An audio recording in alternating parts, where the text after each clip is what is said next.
This is Podco Media Networks. It's the Innovation Podcast with Mark Reed Edwards and Garnet Harriman. Let's start the show. Hi, it's Mark. Garnet and I are back on the iPod with Jaret C. Riddick, Director of the Vehicle Technology Directorate at the CCDC Army Research Laboratory. We've had a wide-ranging discussion to this point, and Garnet wanted to get geeky, and Jaret obliged. So let's get to it. I want to get really geeky with you for a minute. I want to appeal to the geek in you. You've mentioned a couple of times, and in particular, the equipment geek or facilities geek. You've mentioned a couple of times how excellent the facilities are and unique and powerful, and the role in democratization. Give me an example of a piece of equipment that's really hard to find or really expensive or both that the Army has and is proud of. And, don't spare the geeky details. Well, I could talk about several. Go to your area of specialty if you want. I mean, I'm personally fascinated by materials. If that's something you want to talk about that. We have several. I'm going to start off by talking about what we call our low Reynolds number wind tunnel. I'm sure you may be familiar with the wind tunnel. So the wind tunnel is a testing facility that we use to put in flying vehicles that will, we put them in scale models in the wind tunnel to test the aerodynamics. We can visualize the aerodynamics. We can do all sorts of pressure measurements. And so we have one here in Aberdeen Proving Ground. It's actually in the building where I'm sitting. That is what we refer to as a low Reynolds number wind tunnel. And it was actually built to test small scale UAVs. Now, at the time that it was built, it was envisioned that it would be used to test really small UAVs that would have flapping wings to mimic bird flight or moth types of flying sort of capabilities. But the flapping wing problem was one that was in vogue for a while, but sort of fell by the wayside. But what did emerge is we have all these quadcopters now. All those quadcopters, for the most part, have been built by hobbyists. And there are some severe limitations in sort of the time and duration of flight. And so there's all sorts of research that we're doing now to try to look at ways to extend the range of those small UAV platforms. And so we have one really interesting collaboration with, I'll say it this way, with an OEM. So they are one of the large players, but they have an innovation cell within the OEM. And so that innovation cell is a group that's trying to sort of do more innovative types of projects in sectors that the OEM hasn't existed in before. And small UAVs happens to be one of those sectors. So we have an agreement with that OEM, and they have sent some of their researchers here to use our low Reynolds number wind tunnel to look at aerodynamics of some small UAVs, to use some of our in-house expertise in controls. Also, they have a great prototyping team down in Texas. And so working together, we've actually innovated technology on small UAVs that will, at the very least, double the range of quadcopters by delivering a sort of a different quadcopter configuration than what is generally seen. At the sort of the far limits, it could maybe even triple the range. And so that low Reynolds number wind tunnel was critical to that process because it allows us to study the aerodynamics of these small UAVs in real conditions that we wouldn't be able to simulate in a normal big wind tunnel where the speeds are far in excess of what you'd see on small vehicles. This is something that would be hard to find otherwise, right? Without building it from scratch or something like this? Or? We have a technical advisory board, and one of the members of that board, who's a National Academy of Engineering member, refers to that low Reynolds number wind tunnel as a national asset. It's here in our building. One other facility that we have that's quite unique is we have what we call, the acronym is the SMRF. Don't ask me what SMRF stands for. But what it is. Well, why would I ask you when I have Mark? Mark apparently knows all of them. Right, I'm sure I he know does. nothing. But what the SMRF is, it is a facility where we can take small engines and take them up to atmospheric conditions up to about 25,000 feet. So what does that do for us? When we think about the range of engine technology that's in the modern day UAV fleet, or drones as you know them, this gives us a very unique capability to look at that engine technology at the atmospheric conditions where it would operate in the most extreme conditions. And that has allowed us to work with UAV manufacturers and some of the PEO aviation folks to really get after some of the critical sort of challenges for engines that work in this class. And we have used that atmospheric chamber to do some excellent work with PEO aviation to tune engine technologies and tune some of the controls for some of the small engine technology to actually deliver capability for the current fleet. And we're looking also at some future technologies for next generation UAV engines where we will be able to deliver what we call multi-fuel capability and also couple that with hybrid electric propulsion for next generation UAVs. Very cool. Those are two really good geeky examples. I appreciate that. I can't wait to talk to my business colleagues who have like an Army or a Navy or an Air Force background. I'm going to geek out on the low Reynolds number wind tunnel. Yes. And drop it into my cocktail conversation. I cannot wait. And the high altitude engine test facility is the other one. There you go. High altitude engine test facility. I love it. Over the last few days preparing it, the more I dug into what you do, Jaret, I was just kind of blown away by the breadth and the sort of array of core competencies that the ARL has. I want to share that excitement with some of our listeners. Would you mind just talking through the 5 or 6 areas of core competency? And if something comes to mind by way of a success story in any one of those areas or some recent milestone in any one of those areas of core competency, I'd love to hear about that as well. So I referred to us a little earlier as the Corporate Research Laboratory of the Army. We, as the Corporate Research Laboratory, our mission is to do basic and early applied research. We are looking at technology for the battlefield 2035 and beyond. In the Army Futures Command, there are a set of organizations that are referred to as cross-functional teams. And those cross-functional teams are aligned to the modernization priorities of the Army. There are 6 of those.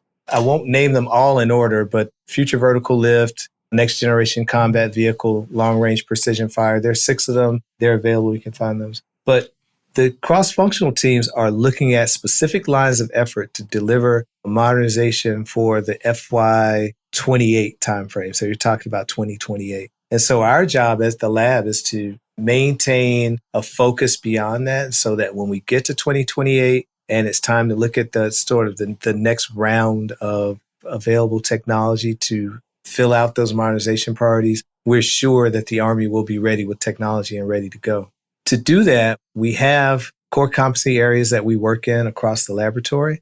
Here in Vehicle Technology Directorate, the focused core competency area for us, we refer to as propulsion science. And when I say propulsion science, I mean all science related to things that help us to move.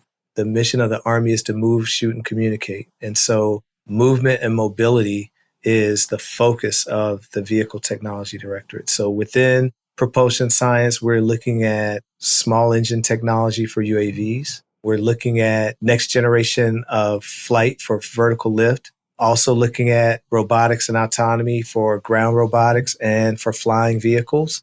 And in that realm, we also have a core competency within the lab for information sciences and network sciences, where our AI and intelligence is for autonomy. Within the propulsion science competency, we're looking at embodied intelligence, so platform capability for the next generation as well. Materials science is a huge competency for Army Research Laboratory. And within there, we're looking at all sorts of materials for lethality and protection of the warfighter, and whether that is the dismounted soldier or for vehicle protection, ground and air. Ballistic sciences with long-range precision fires being a real focus in the modernization priorities. We maintain core capability within the ballistic sciences area as well. I mentioned lethality. So in addition to the core programs that we also have 10 what we call essential research programs within Army Research Lab. And those essential research programs are the marquee programs of the laboratory.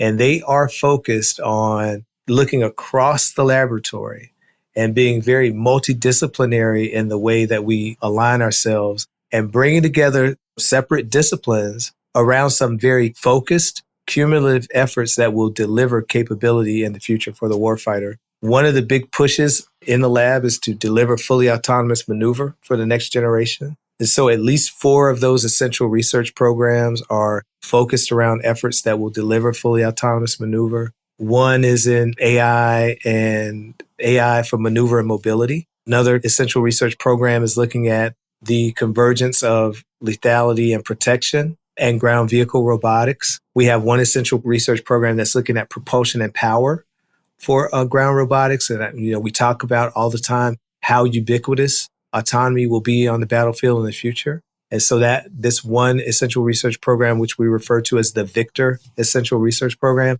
is looking at power and propulsion on that autonomous battlefield of the future. I mentioned the multi-fuel capable hybrid electric propulsion that we're looking at for next generation aircraft, but also looking at ways for the dismounted soldier in sort of a tactical team to have intelligence within that team that understands the soldier needs as far as all of the power that he needs to power all of his equipment, to manage that in an intelligent fashion so that the soldier is not burdened with having to plug in to actually charge batteries using cables, but to have some intelligent and seamless power offloading to the soldier. And so using wireless charging, quick recharge, and other things to get beyond cables and to get beyond burdening the soldier with actually having to think about how to resupply all the power and energy that he needs for his equipment, to have that as sort of a tactical intelligence within a team. So those are some of the core areas and then a focus of the essential research programs that we're working within the lab.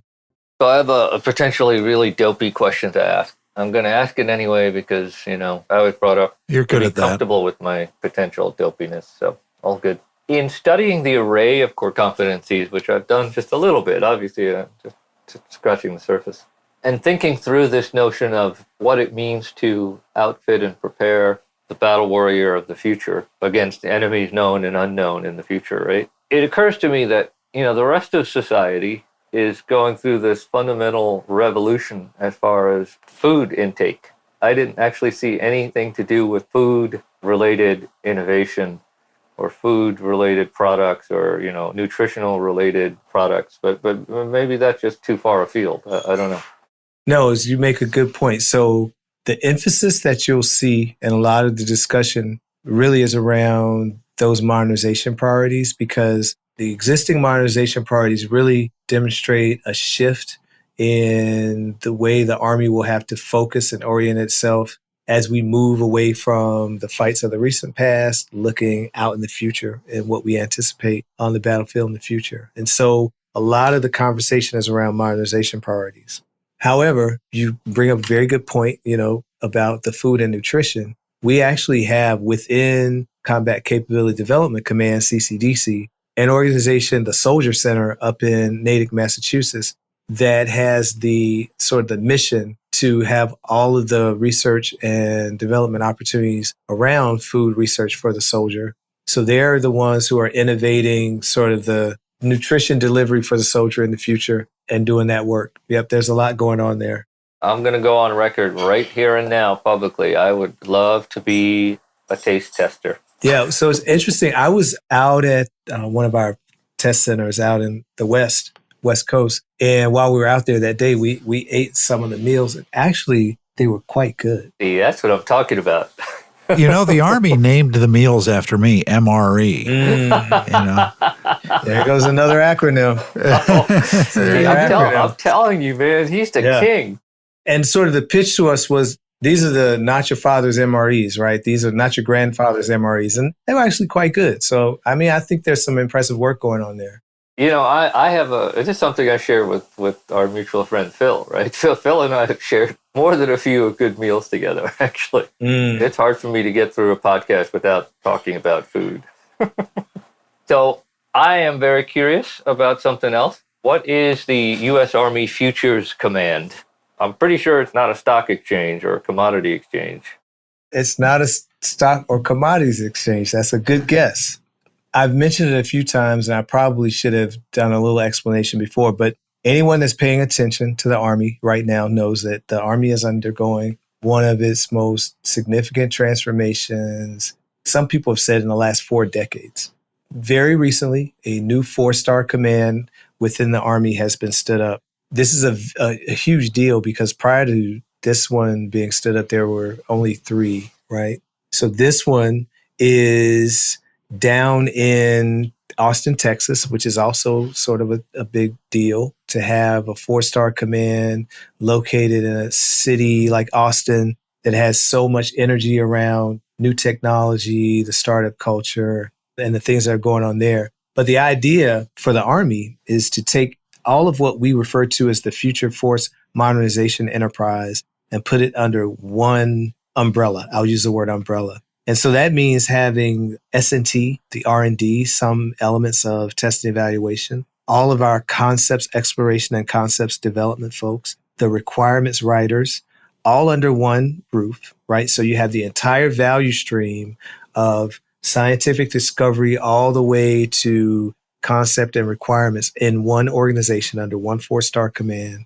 And then there is also a part of the command that uses matrixing to matrix in the PEOs, the program executive offices, so that you go from scientific discovery to procurement, all in one organization that can communicate and to rapidly move, between sort of discovery, concept, requirement, and to be able to do that to get after these very specific 6 modernization priorities, which were just declared by the Chief of Staff of the Army also very recently, a couple of years ago.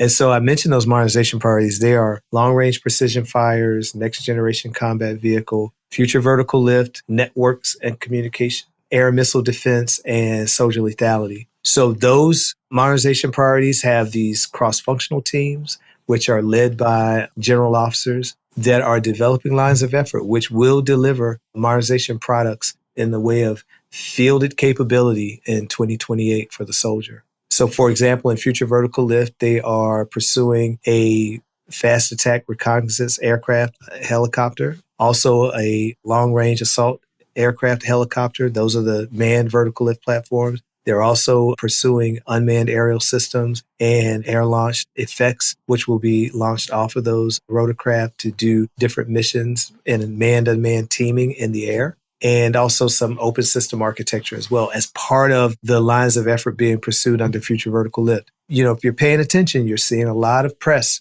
around this activity, but the entire idea is to, again, modernize the capability for the soldier to really transition into what the Army is calling multi-domain operation, to look at the capability to be able to fight a different type of adversary in the future battlefield. Thank you for that. That was an excellent overview of something that I think is out in the press, as you were saying, but it doesn't often get a lot of explanation behind it. Yeah, and sort of the big idea with Army Futures Command is to say, how do we get the technology that we see all the time into the hands of a warfighter and get it to them faster? Because we have this mandated legal process that we've always followed to acquire technology that has many, many years in its cycle. And we see technology moving much faster than that. So we can't use an industrial age process of developing and procuring technology. We have to now sort of evolve in the way that we do that. And it won't, for the Army, it won't be an evolution, but a revolution, really, to move at the pace that we see technology moving at to get it to a soldier. It requires a revolution in how we think about and do things. I want to take a quick minute here and open up the treasure trove. In a previous life, I built and sold some companies back when I was a youngster in Web 1.0, late 90s and early 2000s. And I had a company called University Ventures that was wildly profitable, and it went on to do some interesting things. But it was all about acquiring technology from the technology transfer offices and university licensing offices from this network that we had around the country. That part of my mindset, being like a kid in a candy store, when somebody lets you in a lab and you see something that's available for licensing, that kid in a candy store mindset has never really gone away. I spent some time on your website and I came across what is by far my favorite part of the website. It is the fact sheets under the technology transfer section.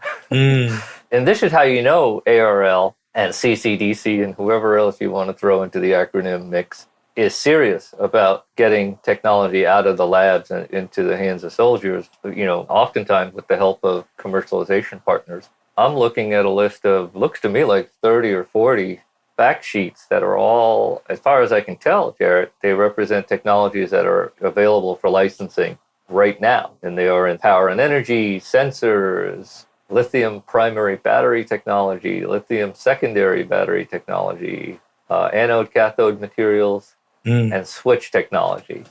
There's no real question embedded in here. If you have any commentary about it, I just want to say I'm impressed. It gets to the core of like getting business done.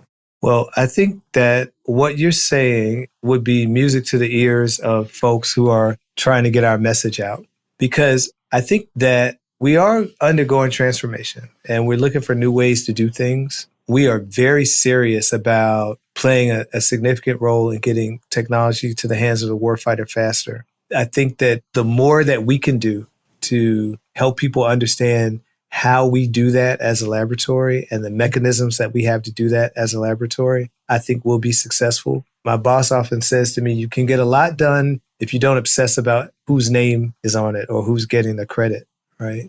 And that's a little bit of what the licensing game is about, right? I have this great thing, but I know that in order to accelerate it, it would be better if I gave it to someone like you, and, you know, you can sort of do those things in the business world that we as a laboratory, we just don't do. So this is a serious effort on our part to move beyond where we were some time ago, where I was just talking to academic partners today. We can't be in the business, even in the basic research world, of just sort of writing a paper and then, popping the cork on the champagne. We can't make that the model. It is, once I write this paper and I have shown some really revolutionary, disruptive sort of science, then I must make the next step of having someone use that, because I want someone to use that to eventually create capability for the warfighter. And there are a few ways that we can do that. Transfer of technology is one, but another way that has become prevalent because of our placement within Army Futures Command. Within the command, there are 3 subordinate commands. There is the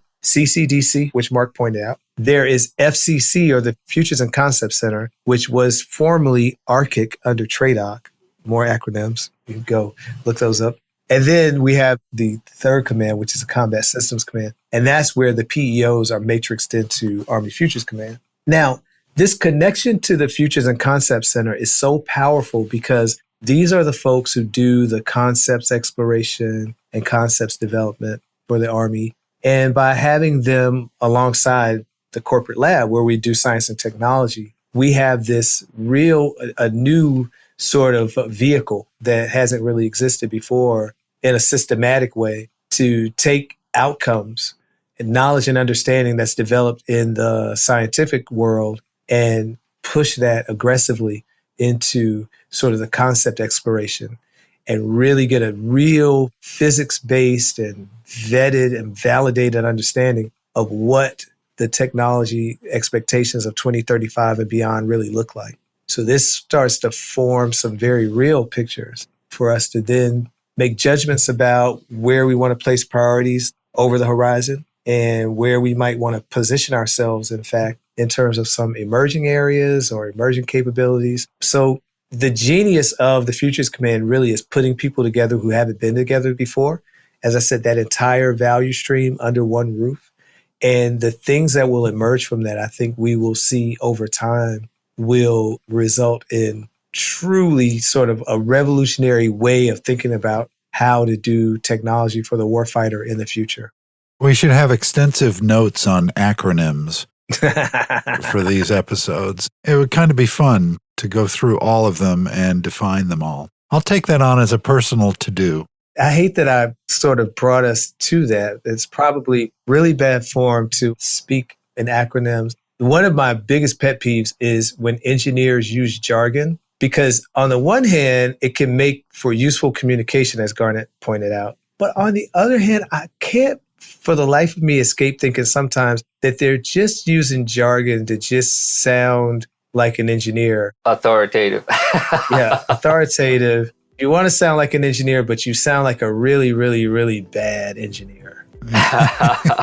What a great conversation, Jaret. We're super grateful that you took the time out to be with us today. You're listening to the iPod, the Innovation Podcast. Our guest today has been Jaret C. Riddick, the Director of Vehicle Technology Directorate at the CCDC Army Research Laboratory, ARL. He's led us through a dialogue that basically has shown some very eye-opening achievements and transformations that the Army is undergoing to bring itself into the forefront of rapid commercialization of technologies for the future battlefield warrior. Thank you so much, Jaret. Thank you, Jaret. Thanks you guys for having me. This was great fun. I really enjoyed it. Thank you.